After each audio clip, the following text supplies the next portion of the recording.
The talk about today's men being soft or too emotional has been coming in and out of my timeline for a while now, so I just kind of wanted to talk about it. For many patriarchal years, masculinity has been so forcibly aggressive and male domineering that what we are now seeing is a massive shift to change this into balance. And what this looks like is a more feminine centered energy.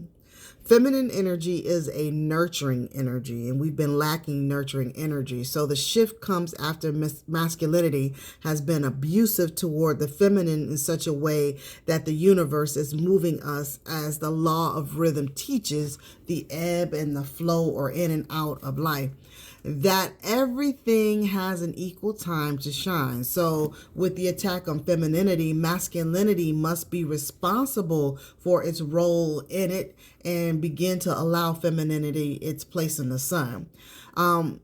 It looks like a more gentler, kinder, nurturing, and showing of emotion-centered society, both male and female. So a lot of people have issues with it, but every older generation has a problem with its predecessor finding fault. But the newer generation is here to correct our far-reaching antics, and for most, the difference between the ideals seems so far that it disturbs the older generation because, of course, we were right about everything when we actually were not. The younger generation's collective job is to help swing the pendulum back in the other direction in order to balance it.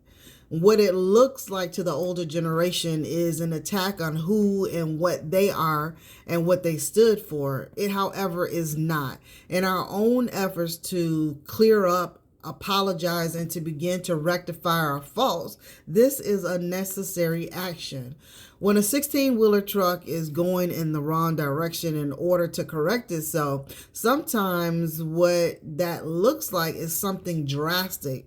Just something drastic really happening when it is, but it's actually not. It's working to align itself in order to get back to the right, best, or intended direction. Those of us who know and understand the laws of the universe should understand what is happening and not use fleshy, egoistic masculinity on top of femininity on the bottom rhetoric, when we have been taught about balance, and neither is over the other, but they both work in tandem for a common goal. So the whole women can't teach men sounds a bit out of order when mothers have been the primary teachers for millennia. Her place being only in the home or in submission was mostly because she had been in rule at one time. We'll talk about that at a later date. But true masculinity and true femininity know how to work together for the good of the body as an individual and as a whole. It is maleness and femaleness that do not know how to work together across the gender lines, nor truly within itself. And that is why there is so much dissension. When we begin to take away the lines, we can work within our own particular energies, which is neither female nor male, but divine masculinity and divine feminine energies that balance out to make one body and one consciousness. So when you begin to speak or lean in only one direction, chaos, lack of balance, and disharmony ensues.